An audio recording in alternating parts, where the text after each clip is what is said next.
গাঁয়েতে এক বুড়ি ছিল, তার মতন এত গরিব কেউ কখনো দেখেনি।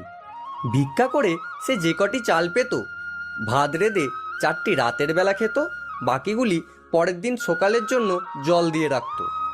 সব দিন পান্তা খেত বলে তার নাম ছিল পান্তা বুড়ি। একবার সেই গাঁয়ে এক চোর এসে উপস্থিত। বুড়ির পান্তার সন্ধান পেয়ে সে রোজ রোজ তা খেতে লাগলো। চোরের জ্বালায় বেচারি তো অস্থির। একদিন বুড়ি রাজার কাছে নালিশ করতে চলল। যেতে যেতে পথে দেখলো একটা বেল পড়ে আছে। বেল জিজ্ঞাসা করলো, বুড়ি বুড়ি, কোথায় যাচ্ছ? চোরে আমার পান্তা খেয়ে নেয়, তাই রাজার কাছে যাচ্ছি নালিশ করতে। ফিরে যাওয়ার সময় আমায় নিয়ে যেও। আচ্ছা।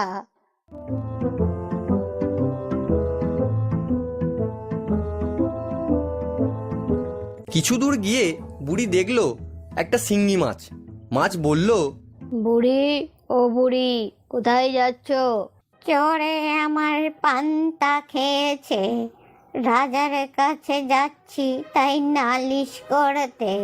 ফিরে যাওয়ার সময় আমায় নিয়ে যেও। আচ্ছা, থাকো তুমি।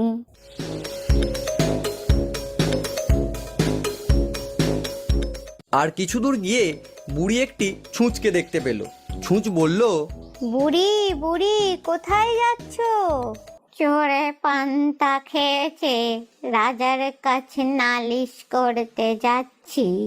ফিরে যাবার সময় আমায় নিয়ে যেও। আচ্ছা, বেশ বেশ।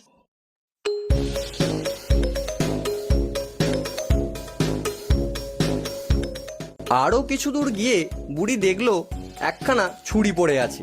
ছুরি জিজ্ঞাসা করলো, বুড়ি বুড়ি, কোথায় যাচ্ছ? এতক্ষণ বুড়ি বেশ সহজভাবেই জবাব দিচ্ছিল। ক্রমে তার মাথা গরম হয়ে উঠল। ছুরির কথার উত্তরে সে বিরক্ত হয়ে বলল, যেথাই যাই না, তোর তাতে কি? আহা, রাগ করো কেন? একটা কথা শোনো, ফিরে যাবার সময় আমায় নিয়ে যেও। আচ্ছা আচ্ছা, সে তখন হবে।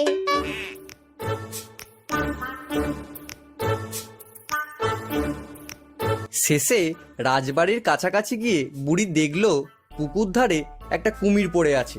কুমির বলল, বুড়ি বুড়ি, কোথায় যাচ্ছ? বুড়ির মেজাজ তখন আরো গরম। বলল, তোর কি? যেথা খুশি যাচ্ছি, জমের বাড়ি যাচ্ছি, তুই যাবি? বাপরে বাপ, একেবারে যে আগুন! বলছি কি, ফিরে যাওয়ার সময় আমায় নিয়ে যেও। বেশ, দেখা যাবে।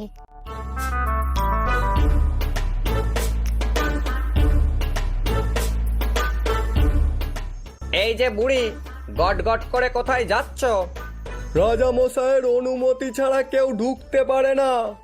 আমি যাচ্ছি রাজা মশাইয়ের কাছে নালিশ করতে।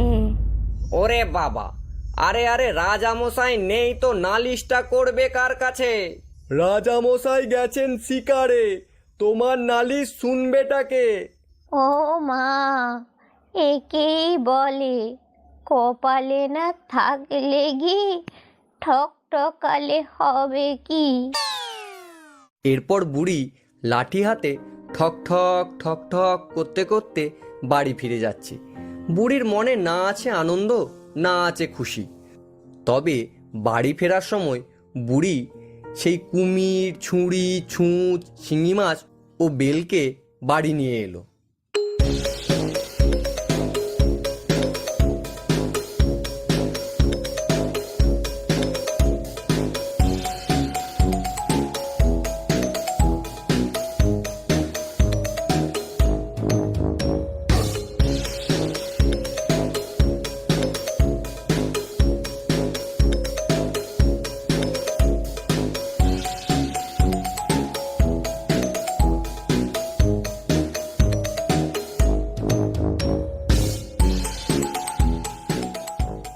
কুমির বলল, এ বুড়ি, আমায় ঘাটে বেঁধে রাখ।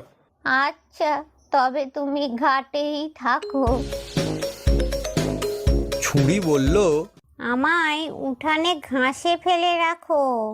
তোমার যদি তেমনই শখ হয় তাহলে থাকো এখানে পড়ে, দেখবে এতে কাজ হবে। ও বুড়ি, আমাকে বের করবে কখন?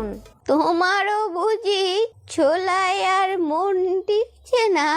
দাঁড়াও দাঁড়াও, বের করছি। বাহ, এই জায়গাটা তো বেশ, আমাকে তুমি এইখানেই রাখো। তোমার আবার এই জায়গাটাই ভালো লাগলো? হ্যাঁ হ্যাঁ, আমাকে বরং তুমি ওই দেওয়ালেই পুঁতে রাখো।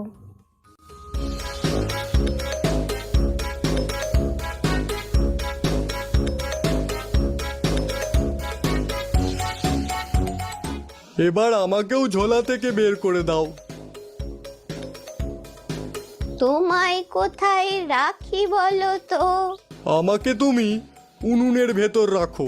দেখে দেখে তোমার ওই জায়গাটাই পছন্দ হলো?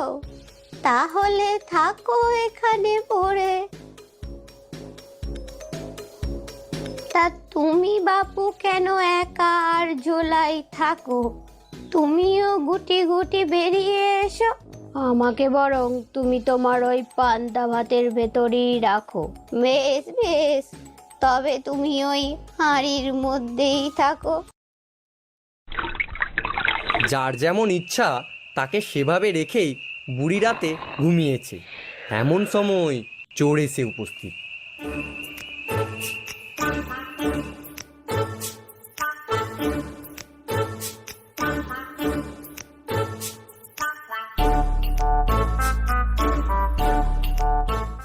সে যেই পান্তার হাঁড়িতে হাত দিয়েছে অমনি, ওরে বাবা, এ কি ভাতের হাঁড়িতে ও আবার কি? বাবা, কাটা ফুটিয়ে হাত একেবারে ফুটো করে দিল তো। ওরে বাবা, মরে গেলুম রে। ওরে বাবা, হাতটা টন টন করছে, টন টন করছে। যাই একটু আগুনে হাতটা তাতিয়ে নি। এসো না, এসো, এমন তাতান তাতাবো যে আর কিছু হাতাতে পারবে না। হ্যাঁ,